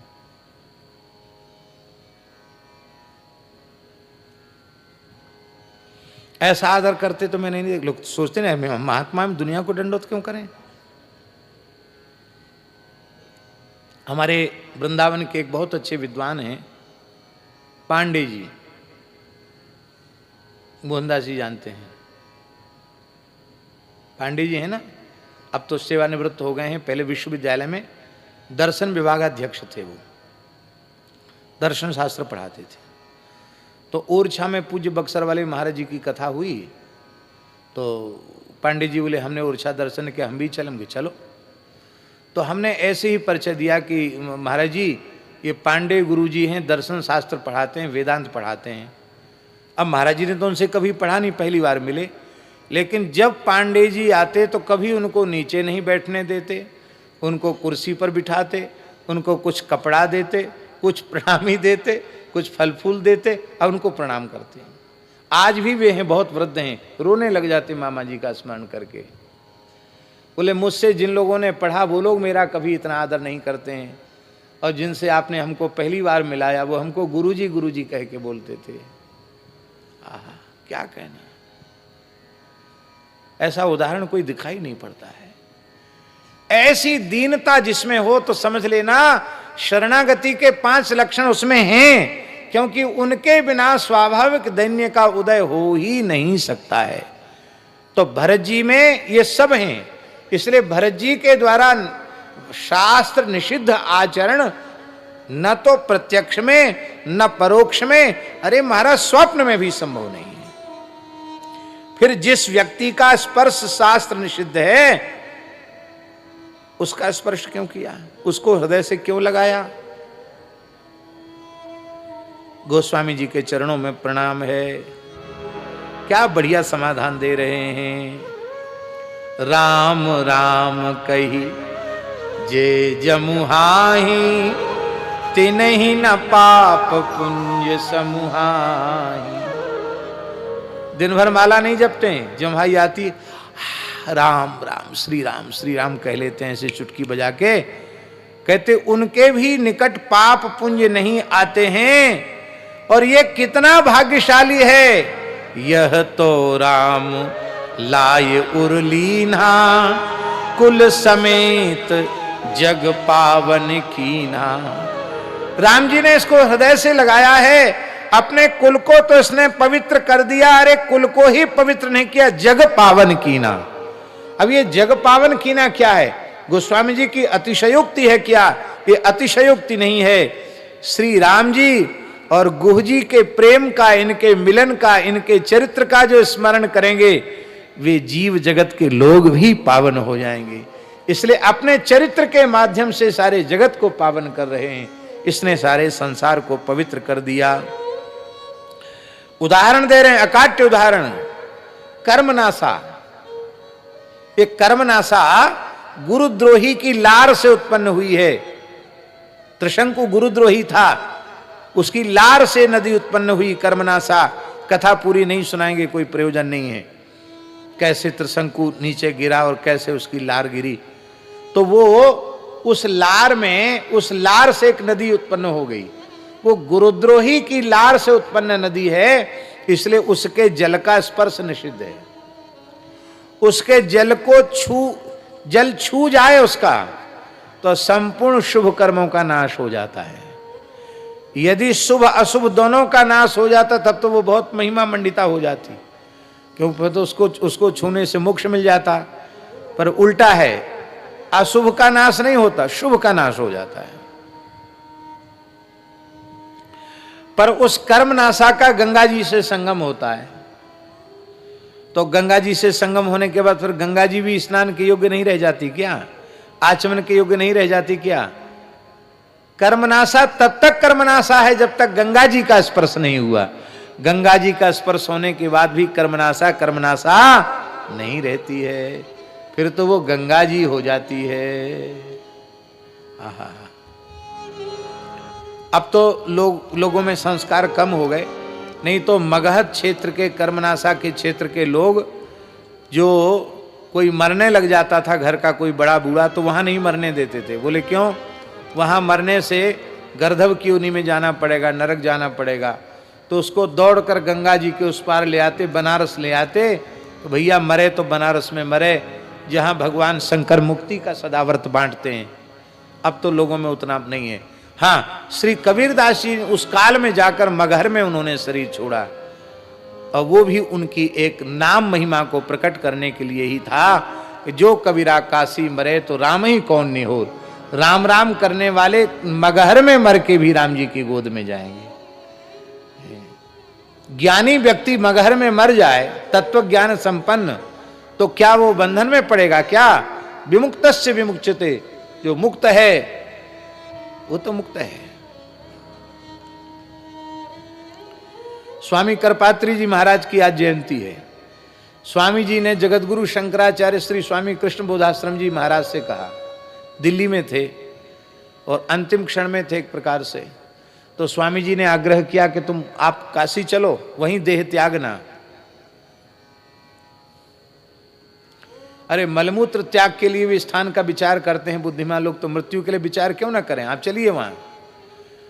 तब श्री कृष्ण बोधाश्रम जी ने कहा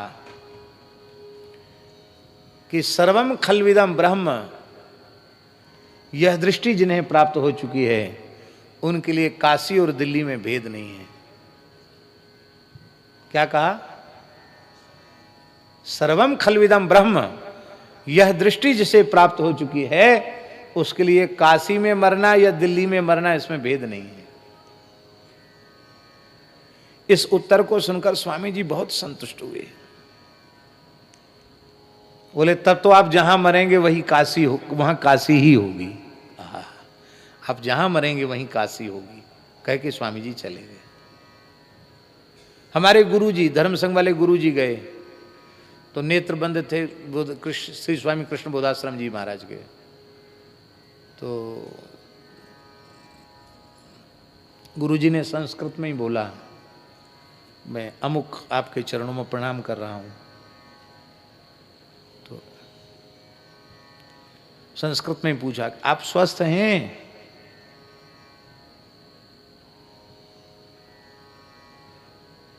तत्र भवन्तः किम स्वस्थाः, ये पूछा गुरुजी ने। पूज्य चरण आप क्या स्वस्थ हैं?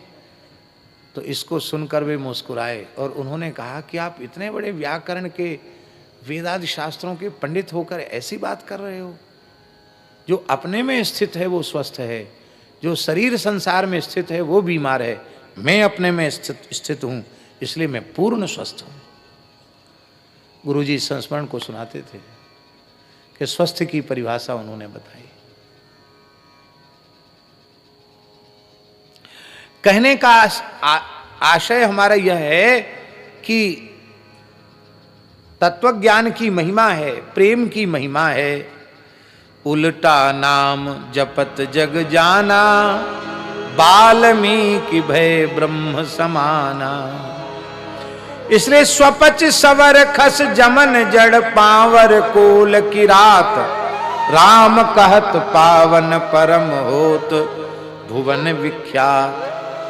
पाप योनियों में जन्म लेने वाले जीव ही राम नाम का उच्चारण करके परम पवित्र हो जाते हैं, भुवन में विख्यात हो जाते हैं। इसलिए यह युग युगांतर से रीति चली आ रही है। राम जी की शरणागति ने, राम जी की भक्ति ने किसको बढ़ाई नहीं दी है।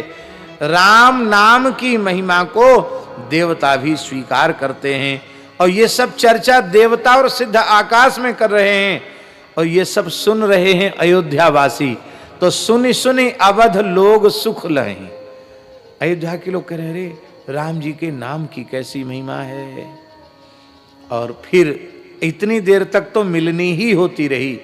अब राम सखहि मिली भरत सप्रेमा, पूछी कुशल सुमंगल खेमा। इसकी चर्चा हम कल करेंगे, क्योंकि 7:30 हो गए, समय पूरा हो गया। तो यहीं हम इसका विराम करते हैं। कल गुह